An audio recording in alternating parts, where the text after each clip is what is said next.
반갑습니다. 하루하루 소리를 담다 하소담입니다.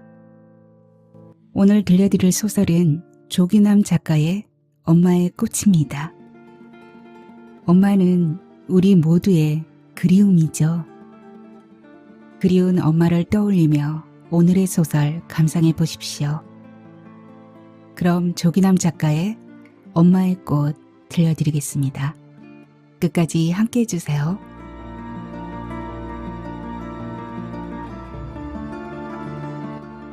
엄마의 꽃, 조규남 단편소설.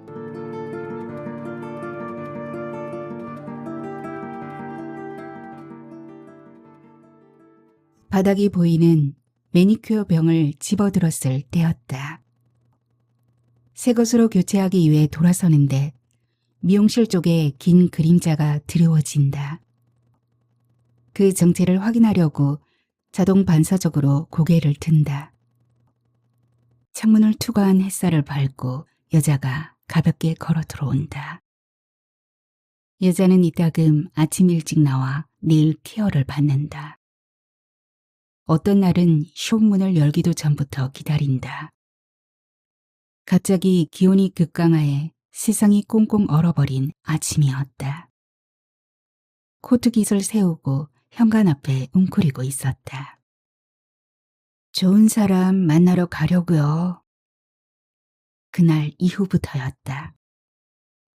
여자가 아침 일찍 모습을 드러내면 을에 좋은 사람 만나러 가는 날이라고 미루어 짐작하게 된다.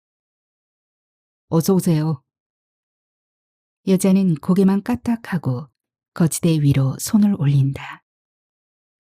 나는 이제 도도한 여자의 인사법에 대해 익숙하다.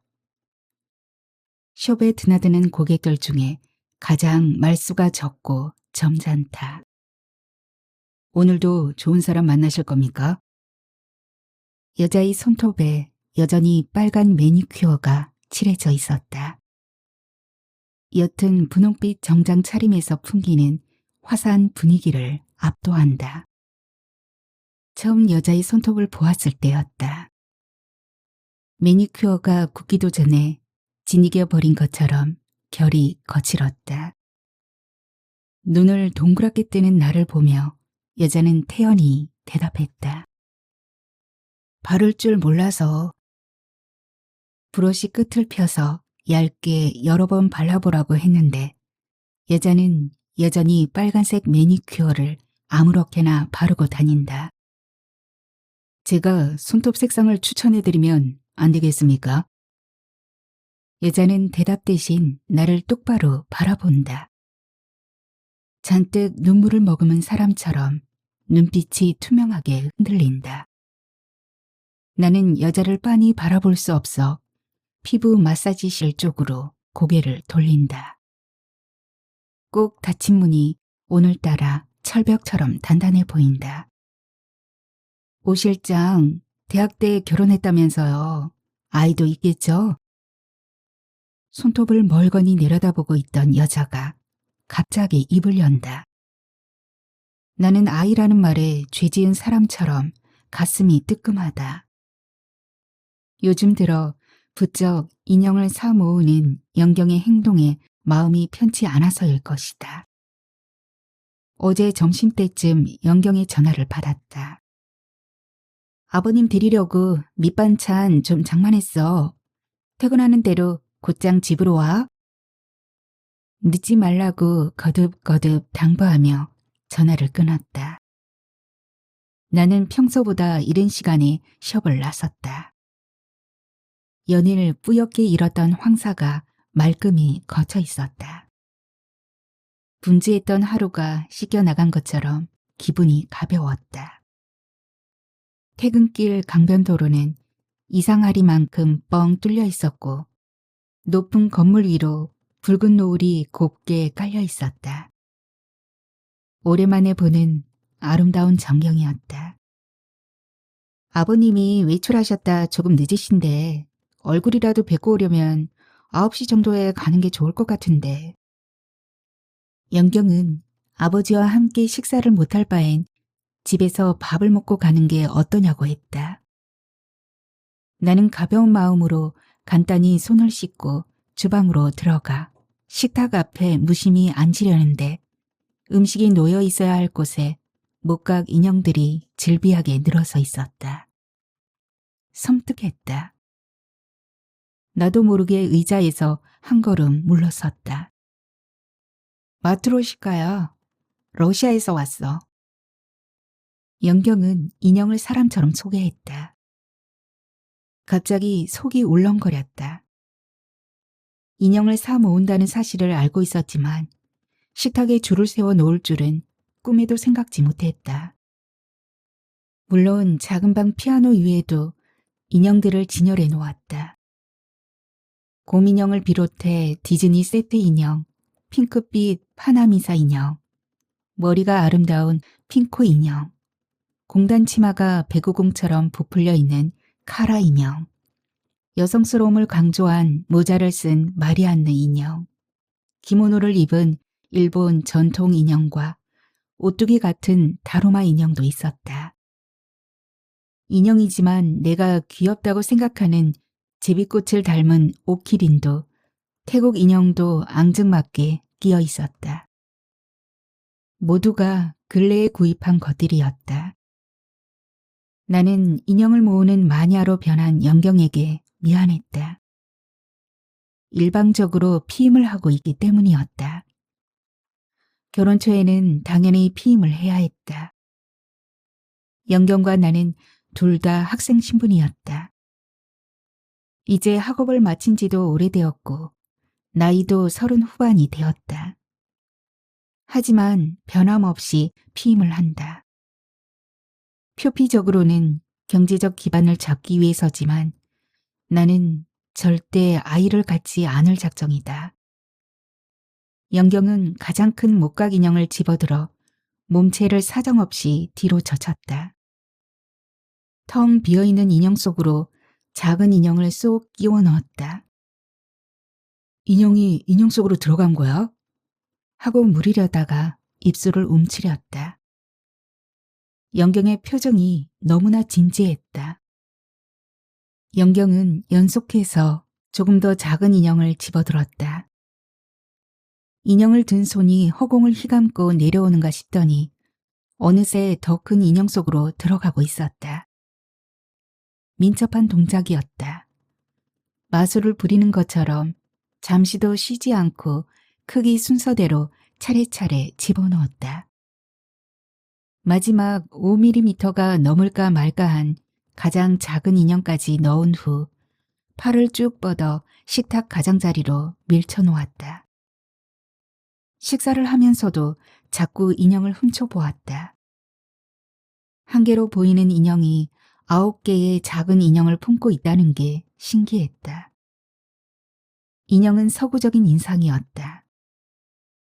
자연스럽게 흘러내리는 갈색 머리카락 밑으로 우물처럼 깊고 동그란 눈이 반짝였다. 보기 좋게 솟아있는 콧날, 도톰하면서도 가지런한 입술이 발그레했다. 몸통은 질 항아리처럼 불룩해 만삭의 임산부가 자랑스럽게 배를 내밀고 서 있는 것 같았다. 마주 앉은 영경의 시선이 따갑게 느껴졌다. 인형도 예쁘잖아. 우리도 이제 아이를 가지면 어때? 매서운 눈으로 내 표정을 진맥하며 그렇게 묻는 것 같았다. 나는 보지 않은 척 시선을 돌리려다 인형의 눈과 정면으로 마주치고 말았다. 파란색을 진하게 칠해놓은 탓일까? 눈에서 지푸른 눈물이 주르르 흘러내릴 듯 조마조마했다. 나는 들고 있던 숟가락을 놓고 자리에서 슬그머니 일어서고 말았다. 뜨끈뜨끈한 스팀 타월로 여자의 손을 감싼다. 피부의 수분이 충분히 흡수될 수 있도록 타월을 차근차근 누른다. 나도 어려서 아이를 낳았거든요. 뭐가 그리 급했던지. 여자는 나를 나이 어려 아이를 낳은 아빠로 간주하는 눈치다. 그런 오해를 받는 게 부담스럽다. 저는 아이를 안 갖는데요. 여자가 서늘한 눈빛으로 나를 바라본다. 말에 힘을 주었는데 다소 퉁명스러웠던 모양이다. 그럼 오 실장도 딩크족이에요? 못 들은 척 분주하게 내 일에 집중한다. 여자의 손을 깨끗이 닦아낸 후 미세한 질감의 스크럽으로 손톱 주변을 가볍게 문지른다. 그리고 손등에 각질 제거 폼을 발라 마사지한다. 고3 때였어요. 담임선생님을 사랑했어요. 주위 시선을 피해서 몰래 아이를 낳았죠. 그 때문에 대학에 진학도 못했고요. 여자에게 자랑거리라도 생긴 걸까? 분위기가 심상치 않다. 대부분 고객들은 그렇게 말머리를 꺼내놓고 자식 자랑을 푸짐하게 늘어놓는다. 아이에 관한 화제에 끼어들고 싶지 않다. 고객들이 자식 자랑을 하다가 갑자기 대화의 화살을 돌려 나의 사생활 노출을 유도한다. 오 실장 결혼했느냐? 아이는 몇이나 두었느냐? 마땅히 할 말이 없는 여자들의 심심풀이 질문이 나를 난감하게 만든다. 그럴 때면 네일 아티스트라는 직업에 대해 회한이 밀려온다. 대학 시절이었다.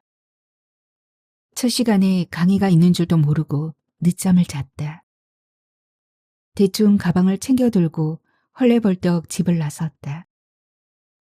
출근 시간이 지나서인지 전철안은 헐렁했다. 자리에 앉아 주위를 두리번거렸다. 맞은편에 5명의 승객이 앉아 있었다. 아예 고개를 뒤로 제끼고 입을 해벌리고 있는 남자와 핸드백을 무릎 위에 얹어놓고 고개를 숙이고 조는 젊은 여자가 눈에 띄었다. 옆에 앉은 아가씨는 얌전히 팔짱을 끼고 눈을 내리깔고 있었다. 홍대 입구역에 나왔을 때였다. 전철문이 열리자 허리를 굽히고 졸고 있던 젊은 여자가 후다닥 일어나 뛰어나갔다. 졸면서도 내리력을 정확히 알아차리는 여자의 뒷모습을 나는 물끄러미 바라보았다. 젊은 여자가 빠져나간 자리에 점잖아 보이는 중년 부인이 들어와 앉았다. 자잘한 꽃무늬 원피스에 하얀 볼레로를 걸치고 있었다. 나이가 들어 보이는 얼굴이지만 지적이면서도 원숙한 아름다움이 풍겨났다. 어디 하나 어설픈 곳 없이 편안해 보이는 중년 부인을 훑어보았다. 손톱이 시선을 끌어당겼다. 길이도 길었지만 백합 문양의 꽃이 화려하게 그려져 있었다. 중년 부인의 손톱에 시선이 결박당한 채 유년의 터널로 달려갔다. 터널 끝에 굳건히 닫혀있던 기억의 창고가 스르륵 열렸다. 그곳에는 어머니와 함께했던 추억이 고스란히 장전되어 있었다. 자막이 내려진 영화 스크린처럼 어머니의 얼굴은 캄캄한데 봉숭아 꽃물을 빨갛게 들인 손톱만 날카롭게 달려들었다. 어머니는 아파트 화단에 핀 봉숭아 꽃을 따다 백반을 넣고 지디겼다. 물기가 자작자작 하도록 으깬 꽃을 손톱에 붙이고 비닐로 정성껏 감쌌다. 나는 말없이 작은 손을 내밀었다. 내 강아지도 드리고 싶어? 어머니는 손가락 끝이 묶여 둔해진 손으로 나의 약지와 새끼손가락에 으깬 봉숭아꽃을 얹고 꽁꽁 동염했다. 묶인 손가락이 답답했지만 내색하지 않았다. 손가락을 활짝 펴고 꽃물이 곱게 들 때까지 얌전히 참았다. 하루해가 질 무렵 손가락을 묶고 있던 비닐을 시원하게 풀어헤쳤다. 선홍빛 물이 곱게 물들어 있었다. 어머니는 환하게 웃으며 말했다. 봉숭아 꽃물이 크리스마스 때까지 남아있으면 첫사랑이 이루어진다며 보드라운 손을 잡고 장난스럽게 흔들었다. 여자는 거품이 뽀글거릴 때마다 눈을 질끈 감는다. 점잖은 여자에게 무뚝뚝하게 대한 것 같아 일부러 목소리를 한 톤 높여 묻는다. 시원하십니까? 청량음료 기포가 입속에서 터지는 것 같아요. 조그마한 입자가 온몸을 깨우는 느낌 말이에요. 여자의 목소리가 한껏 들떠 있다. 수다를 즐기려는 그녀가 낯설다. 여자는 감았던 눈을 살며시 뜨더니 몸을 부르르 떨어 진저리 친다. 각질을 제거한 여자의 손에 핸드크림을 바른다. 손끝에서 여자의 살결이 매끄럽게 밀린다. 오늘 큰아이 성인식이 있는 날이에요. 모란꽃을 더 크게 그려줄 수 있죠? 여자는 늘 아침 일찍 나오는 날이면 투명 팁에 모란꽃 그림을 그려 달라고 했다. 굳이 모란꽃만 원하는 여자가 부담스러웠다. 모란을 그렸는데 장미꽃처럼 그려졌을 때가 더욱 그렇다. 오 실장, 이미지 관리 잘해? 한 사람 기분만 거슬러도 금방 소문나. 네일샵에서 고객 관리 잘못하면 원스톱으로 이어지는 미용실도 피부 마사지실도 피해를 입는 거 알지? 냉기 도는 원장 얼굴이 떠올라 다른 그림으로 그리자고 권유하지 못했다. 아무리 짜증스럽고 힘들어도 네일 아트 일을 정리하지 못하기 때문이었다. 고객들 손톱에 그림을 그리고 있으면 무언가 허전하고 불안했던 마음이 사그라진다. 그런 날을 발견할 때마다 내 정서는 그림의 세계에 근원을 두고 있을 거라고 생각한다. 그래서 벽에 붙은 그림만 보아도 가슴이 설레고 눈물이 핑 도는 거라고. 어머니는 미술 공부를 더 하기 위해 프랑스로 떠났다. 내가 어릴 때였다. 아직도 어머니가 했던 말들이 귓속에 가득 차 있다. 좋은 기회잖아. 허락해줘. 어머니의 간절한 호소가 거실을 건너와 내 방까지 들렸다. 밖에서 들어온 불빛은 희미하게 흔들렸다. 당신은 한 가정의 주부이면서 애 엄마야. 아버지의 음성은 서리발보다 차가웠다. 나는 안방을 기웃거리다 침대로 와 가만히 누웠다. 어머니의 울먹이는 소리가 끈질기게 들려왔다. 어머니와 아버지가 법적 절차를 끝내고 남남으로 헤어졌다는 사실을 알게 된 것은 어머니가 떠나고 8년이란 세월이 흐른 뒤였다.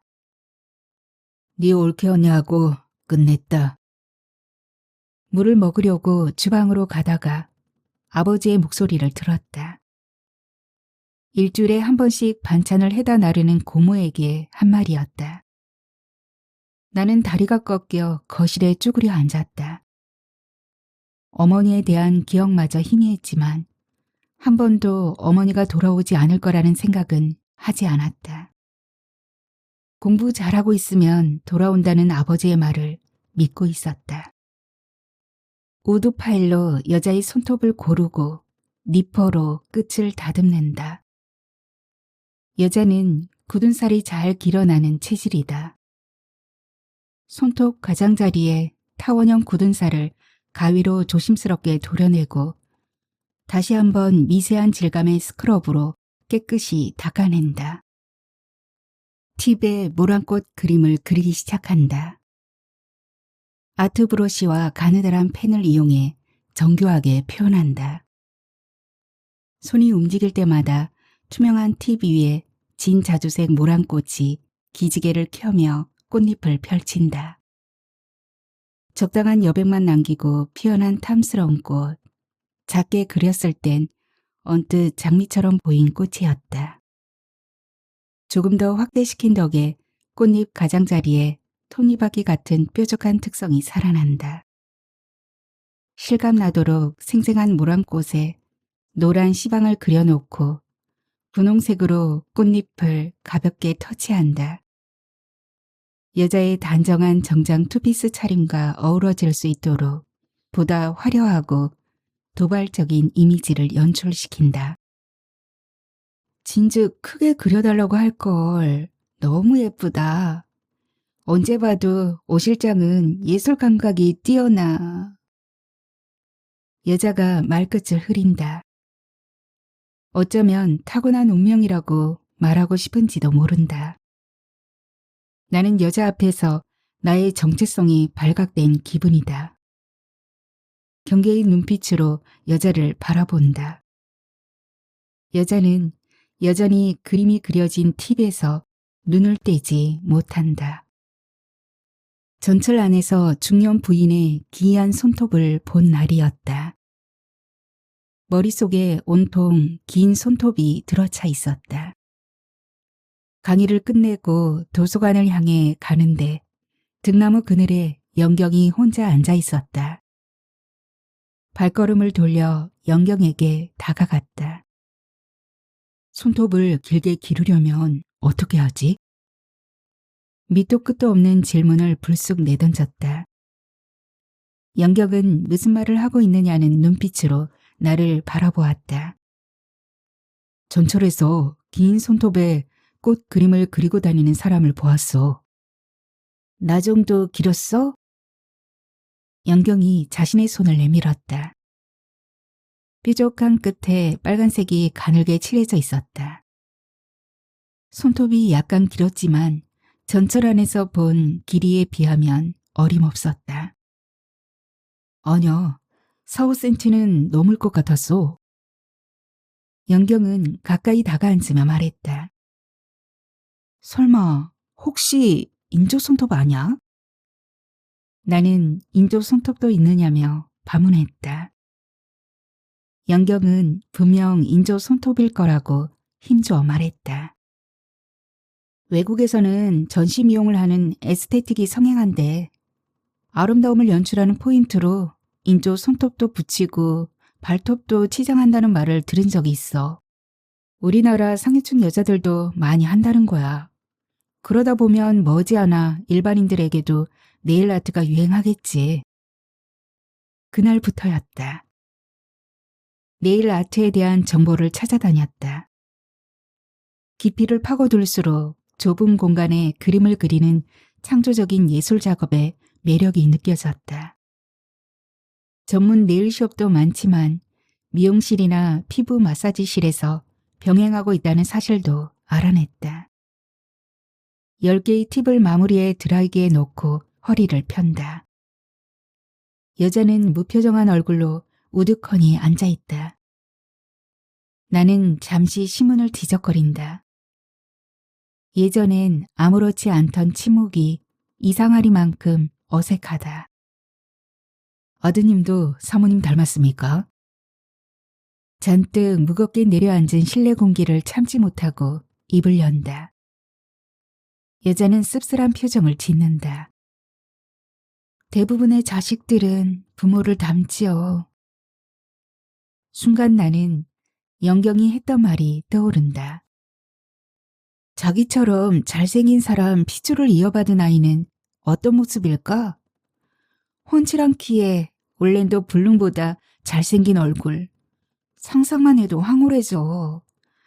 지금 고백이지만 자기를 처음 보았을 때 숨이 딱 멎는 기분이었어.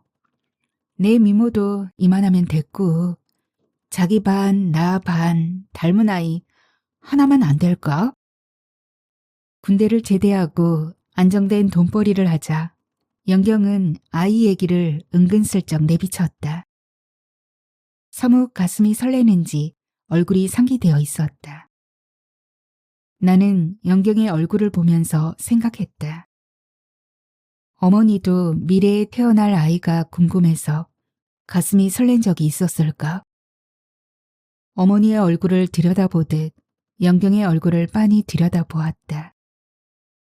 아버지는 모든 일을 혼자 맡아 한다. 고모가 시집을 가고부터는 잡다한 집안일까지 고스란히 아버지의 몫이 되었다. 나는 응당 도와주어야 할 일들을 늘 외면했다. 가령 청소기를 돌리는 아버지를 물긋물긋 바라보면서 방으로 들어간다든가 밥만 먹고 빈 그릇을 그대로 둔 채 식탁에서 일어난다든가. 가사 도우미를 쓰시라니까. 제가 대전에서 서울까지 출장을 다닐 수 없잖아요. 고모는 서울에 올라올 때마다 불평을 했다. 걱정하지 마. 불편한 게 없는데 뭐하러 남의 손을 빌려. 아버지는 집안에 낯선 여자를 들일 수 없다는 말은 한마디도 하지 않았다. 하지만 나는 아버지의 내심을 꿰뚫어 본다. 어머니 아닌 여자를 만나는 것을 부담스러워하고 있다는 것을, 그래서 재혼도 하지 않는다는 것을, 어머니가 현지 남자를 만나 잘 살고 있었다는 사실을 뻔히 알면서 호라비로 늙어간다. 어머니의 전화가 처음으로 걸려온 건 고등학교에 들어갈 무렵이었다. 엄마 전화야. 받아보지 않을래? 아버지가 방으로 들어와 내 의사를 물었다.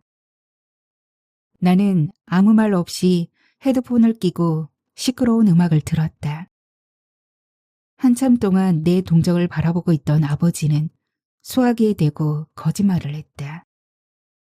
있는 줄 알았더니 나간 모양이야. 그 후로 어머니의 전화는 주기적으로 걸려왔다. 전화가 걸려온 기색이 있으면 슬며시 내 방으로 들어가 꼼짝하지 않는다. 때때로 그런 내가 싫다. 어머니가 보고 싶다는 생각을 하면서도 활달하게 전화를 받지 못하는 태도도 싫고, 그렇다고 어머니의 모든 것을 깨끗이 지워버리지도 못한다. 드라이된 팁을 꺼내 다듬는다. 길이와 넓이를 알맞게 손질한 후 그것을 여자의 손톱에 부착한다. 엷은 분홍빛 결이 곱던 손톱이 화사한 모란꽃에 가린다. 팁을 모두 붙인 여자가 손가락을 곧게 편다. 진 자주색 융단 같은 모란꽃잎 위에 탑 코트를 덧발라 마무리하고 아트 브러쉬를 놓는다. 굿모닝. 관리실장이 문을 열고 들어선다. 여자와 관리실장이 인사를 나누는 동안 약속이라도 한 듯 미용실과 피부 마사지실 직원들이 하나 둘씩 출근해 숍은 어수선하다. 오늘은 다른 날보다 더 빨리 나온 것 같아. 여자가 숍을 나가자 관리실장은 벽에 걸린 시계를 보며 불평 아닌 불평을 한다. 큰아드님 성인식이랍니다. 관리실장은 고개를 갸웃거린다. 그 집 큰애가 우리 애하고 같은 반인데 이제 중3이 무슨 성인식이야. 오늘 큰아이 성인식이 있다면서 모란꽃을 크게 그려달라고 하셨는데 오 실장이 잘못 들었을 거야. 나는 속으로 여자 나이를 대충 짐작해 본다. 피부 관리실을 받는 여자들의 나이는 관리를 받지 않는 여자들에 비해 한층 젊어 보인다. 그래서 나이를 측정하기 힘들다. 여자는 피부 탄력도 좋고 주부지만 손도 마디가 거칠지 않고 곱다. 설마 후원하고 있는 그 아이를 말하는 건 아니겠지? 관리실장은 혼자 중얼거리며 소파로 가서 풀썩 주저앉는다. 아침부터 수고하셨네요. 미스 김이 가운을 걸쳐 입으며 다가온다. 기구들 좀 정돈해 주겠어? 여자 손톱을 관리하면서 편리한 대로 놓아두었던 재료와 기구 뒷정리를 부탁하고 거치대 출구를 열고 나와 믹스 커피를 탄다. 나도 한 잔? 관리실장이 나를 보며 손짓을 한다. 나는 커피 한 잔을 더 타서 관리실장 앞에 마주 앉는다. 못 말리는 사람이야. 관리실장은 커피를 훌쩍 들이마시며 혼잣말처럼 내뱉는다. 돈으로 후원을 하면 그만이지. 교도소에 있는 망나니에게 무슨 성인식이야. 정신이 아연하다. 너무나 담담하게 튀어나온 관리실장의 말이 오히려 단절감을 느끼게 한다. 누가 교도소에 있다고요? 커피를 음미하려다 떨리는 음성으로 묻는다. 오 실장 모르고 있었어? 혜성 사모님 후원하는 아이가 아주 속을 썩이나 봐. 걸핏하면 주먹을 휘둘러서 경찰서에 드나들며 말썽을 부린다더니 아예 교도소에 수감됐다는 거야. 꽤 오래된 걸로 아는데 개가천선이 그리 쉬운가? 나 같음 진작 포기했을 텐데. 교화시키겠다고 사방팔방으로 뛰는 걸 보면 천사는 천사야. 그나저나 그 아이도 성인식 할 나이는 지났을 텐데 고등학교 2학년 때부터였다고 했으니까 벌써 몇 해째야? 관리실장은 고개를 갸웃거린다. 설마 죽은 큰아들? 여자는 네일 케어를 받을 때면 입을 꼭 다물고 깊은 생각에 빠진 듯 했다. 조금 차가워 보인다는 느낌을 받기도 했지만 그런 회개한 일을 할 여자로 보이진 않았다. 하루 종일 여자에 대한 생각이 지워지지 않았다. 조용히 봉사하고 후원하는 여자의 미덕이 감동스럽다가도 죽은 아이의 성인식을 엄숙하게 거행하는 상상이 머릿속을 떠나지 않는다. 괜한 일에 신경을 써서일까? 집에 들어설 때까지 머리가 무겁다. 곧바로 욕실로 들어가 더운 물에 샤워를 한다. 따뜻한 물살이 온몸을 감싸며 흘러내린다. 비누 거품으로 몸을 깨끗이 닦아냈지만 기분은 여전히 풀리지 않는다. 목이 말라 주방으로 가 냉장고 문을 여는데 영경이 다가와 거둔다. 영경의 행동에서 뭔가 이상 기류가 느껴진다. 어려운 말을 꺼내려고 눈치를 보는 듯하다. 컵을 입 가까이 가져다가 말고 식탁을 훔쳐본다. 식탁 위에 마트로시카 인형들이 나란히 진열되어 있다. 아이를 낳고 싶어 몸부림치는 영경의 행동에 일일이 반응하기 피곤하다. 무심히 물컵을 들고 거실로 나온다. 영경이 뒤따라 나와 똥마려운 강아지처럼 저 하며 머뭇거린다. 아이를 낳겠다는 비장의 카드를 내밀 태세다. 아무리 비상한 극약 처방이라도 일거에 무시할 수 있는 계약서가 있다고 입술을 굳게 깨문다. 모든 일에 영경을 전폭적으로 믿어도 피임하는 일만은 믿지 않는다. 그래서 내가 피임을 한다. 이유는 한 가지다. 영경에게 맡기면 실수를 했다고 하면서 임신을 해버릴 수도 있다. 만에 하나 아이를 가져버린다면 생 목숨을 지우자고 할 만큼 독해지지 못할 것이다. 그래서 부부 생활에 관한 주도권은 언제나 내가 가지고 있어야 마음이 편하다. 그 대신 경제권은 모두 영경에게 맡긴다. 허기진 마음을 채우기 위해 인형을 사 모으든 옷을 사 입든 간섭하지 않는다. 무슨 일 있어? 답답함을 참지 못하고 반격하듯 입을 연다. 영경은 나의 기세에 눌려 뒤로 한 걸음 물러서다 급하게 말을 뱉는다. 이모님 만났어. 어머님이 인사동에서 전시회를 한대. 뜻밖이었다.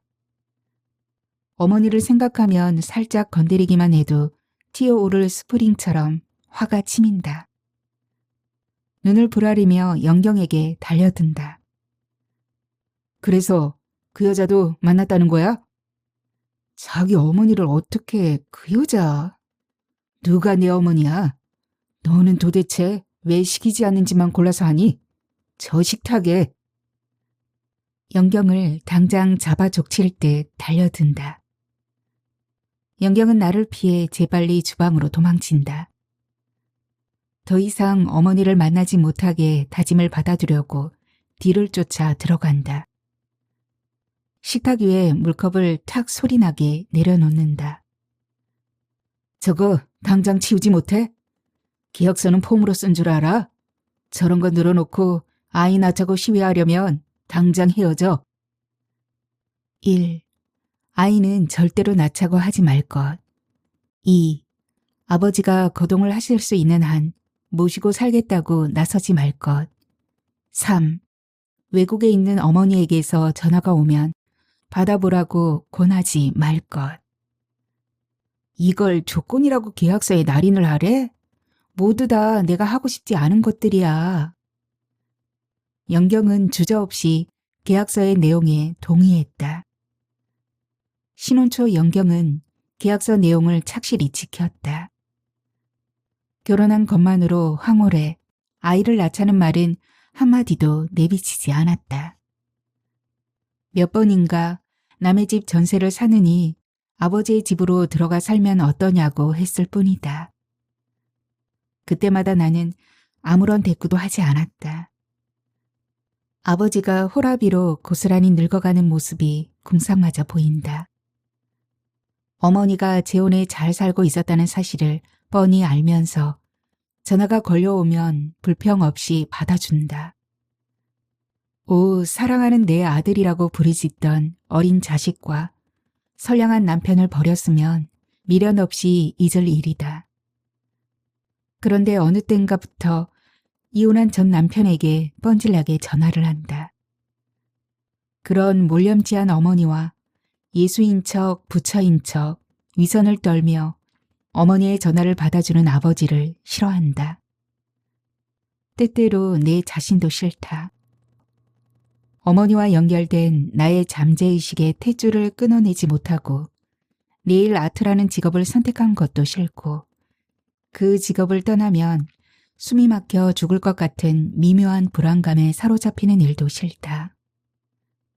위선적인 아버지와 이기적이고 뻔뻔스러운 어머니의 혈통인 것도 싫고 그런 혈통을 이어받아 아이를 낳는 것은 더더욱 싫다. 결혼해 분가하면서 아버지에게 협박하듯 말했다. 저와 한 집에서 사시려면 하루빨리 재혼하시라고. 그렇지 않으시면 함께 사실 생각은 꿈에도 하지 마시라고. 줄곧 여자의 표정을 살핀다. 창으로 들어오는 오후의 햇살을 흠뻑 받아 얼굴이 발그레하다. 여자는 아세톤에 팁을 불리고 있다. 아주 편안한 얼굴로 자신의 손을 내려다본다. 겨자색 투피스에 박혀있는 유리구슬이 햇살에 반사되어 반짝인다. 나는 여자의 손을 끌어당긴다. 아드님, 성인식 잘 치르셨습니까? 스치듯 묻고 여자의 반응을 본다. 덕분에. 여자의 손가락에서 긴 팁을 떼어낸다. 떼어낸 팁에 모란꽃이 일그러져 있다. 요즘 딩크족들에게도 분명 사연이 있을 거예요. 오 실장은 무슨 사연이죠? 관리실장 말에 의하면 부모님들 때문이라던데. 자신이 직접 알아냈는지 관리실장이 푼수 없이 짓거렸는지 모르지만 나에 대해 알 건 다 알고 있는 눈치다. 자식들 눈에는 부모들이 완벽한 사람으로 보이겠지만, 아니 그렇게 믿고 살겠지만 부모들도 실수는 하고 살아요. 여자의 의미심장한 말은 나를 설득시키려는 변죽 같다. 못 들은 척 화장솜에 아세톤을 묻혀 여자의 손톱을 닦아낸다. 팁을 부착하고 있던 접착제가 아세톤에 의해 깨끗이 제거된다. 오 실장이 보기에 나는 어떤 사람으로 보여요? 여자가 무슨 의도로 자신에 대한 인상을 묻는지 어렴풋이 짐작할 수 있다. 자신도 완벽해 보이지만 더러 실수를 하고 산다는 그런 류의 암시일 것이다. 사모님이요. 여자가 원하는 대답을 해주려다 말꼬리를 자른다. 더 이상 나를 드러내지 않겠다는 심리전이기도 하다. 아이를 갈망하는 영경을 외면하고 집을 나온 날이면 유난히 기분이 우울하다. 그래서 관리실장에게 가라앉은 기분을 내비친 게 잘못이다. 결혼 초였어요. 남편은 건강이 좋지 않아 한동안 집에서 놀았어요. 집안 형편이 말이 아니었죠. 친정 작은어머니 댁 지하 단칸방을 얻어 살면서 아이를 데리고 위층으로 올라가 일을 도와드렸어요. 집안일이라는 게 바깥일처럼 몇 시에 끝내야 한다는 경계가 없잖아요. 살림을 도와주는 짬짬이 전기 제품에 들어가는 부품을 조립을 했어요. 부지런히 하면 부식비 정도는 나왔거든요. 그날도 아이를 거실에 재워놓고 빨래 삶은 양푼을 들고 화장실로 들어가려는데 초인종이 울리지 뭐예요. 조립해 놓은 부품을 회수해가는 날이었거든요. 담담하게 말하던 여자의 목소리가 갈라진다. 꾸역꾸역 밀고 올라오는 어떤 장애물에 부딪힌 듯 불편해 보인다. 급한 나머지 욕실 앞에 뜨거운 양푼을 내려놓고 조립해 놓은 부품을 가지고 밖으로 나갔다고 했다. 새로운 부품을 가져온 담당자가 주의사항을 꼼꼼히 설명해 귀담아 듣고 있는데 아흥하는 아이의 울음소리가 귓전을 스치고 지나갔다는 것이었다. 여자는 촉각을 곤두세워 귀를 기울였지만 아무 소리도 들리지 않았다. 용달차에 실린 부엌거리를 차분히 받아들고 안으로 들어왔는데 거실에서 자고 있던 아이가 눈에 띄지 않았다. 여자는 가슴이 철렁 내려앉았다. 뜨거운 빨래가 담긴 양푼이 생각나 욕실 쪽으로 몸을 돌렸다. 어찌된 일인지 아이는 삶은 빨래가 담긴 양푼을 뒤집어 쓰고 엎드려 있었다는 것이었다. 첫 돌이 지나지 않은 아이였어요. 곧바로 병원으로 데려갔지만 화상이 너무 깊어 그날 밤을 넘기지 못하고 떠났죠. 여자의 볼에 두 줄기 눈물이 흘러내린다. 순전히 자신의 실수로 아이를 잃었다며 흐느낀다. 일을 마치고 잠시 휴식을 취하고 있던 미숙임도 코를 훌쩍인다. 부유해 보이는 여자에게 그런 상처가 있을 줄은 짐작하지 못했다.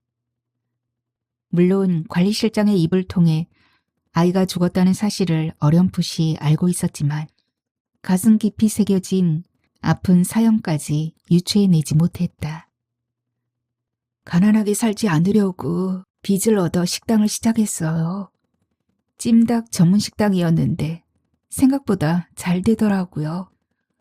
사람들이 가맹점을 내달라고 찾아와 사정을 했어요. 하나둘 내주다 보니까 이제는 요식업계에서 알아주는 어엿한 프랜차이즈 회사가 됐지 뭐예요. 여자는 프랜차이즈 사업을 하면서 컴퓨터와 가까워질 수 있었다고 했다. 처음에는 회사 일로 자료를 올리고 검색했지만 차츰 다른 영역으로 확장해 사이버 대학에서 공부도 하게 되었다는 것이었다. 몇 년 전부터 회사 일은 남편 혼자 하게 됐어요. 경제적으로 안정도 됐고 시간적으로도 여유가 생겼어요. 그래서 마사지실에 들어다니면서 손관리를 받게 되었는데 갑자기 네일 아트 유래가 알고 싶더라고요. 버릇처럼 인터넷 검색을 했죠. 아참, 손톱에 관한 일을 하니까 오 실장도 잘 알고 있겠네요. 나는 네일 아트에 대한 간단한 유래 정도는 숙지하고 있었다. 고대 이집트에선 손톱 색깔은 신분을 나타내는 중요한 기준이 되었다. 헤나라는 관목에서 빨간색과 오렌지색을 추출해 사용했다. 왕족은 짙은 색으로, 낮은 계층은 엷은 색을 칠했다. 중국에서도 유사한 기준으로 신분을 나타내는 정도였다. 우리나라 여인들도 손톱에 봉숭아물을 들이고 다녔는데 주로 횡액을 막아주는 주술성의 의미를 가지고 있었대요. 나는 유래를 알아내고 죽은 아이를 떠올렸어요. 내가 손톱에 봉숭아물이라도 들이고 다녔다면 미리 앵마기가 되었을지도 몰랐을 텐데 하고요. 여자는 더 이상 말을 잇지 못하고 울먹인다. 식당을 하는 바쁜 와중에도 아이를 찾아다녔다고 했다. 아이는 자신의 탯줄이 묻힌 단풍나무 아래 묻혀 있었다. 여자는 달이 뜨는 보름날은 아이의 얼굴을 볼 수 있을 것 같아서 어두운 구뭅날은 아이가 무서워할까봐 한두 달에 2번씩 꼬박꼬박 찾아갔다는 것이었다. 몇 년 전부터 아이를 찾아갈 때는 모란꽃을 그린 팁을 손톱에 붙이고 다닌다고 했다. 그것은 죽은 아이를 위한 의식이었다. 만약 다시 태어날 수 있다면 가난한 부모 밑에서 태어나지 않기를 바라는 마음이었다. 부유하고 지체 높은 사람의 자식으로 태어나 살뜰한 보살핌을 받으며 오래오래 살아달라는 기원이라고 했다. 이제 안심이 돼요. 어린아이가 아니라 성인이니까요. 자신을 관리할 만큼 성장했으니까. 여자는 진짜 안심이 된다는 표정이다. 오 실장은 내 손톱에 빨간색이 도드라져 조화를 깨뜨린다고 했죠. 나도 알고 있었어요.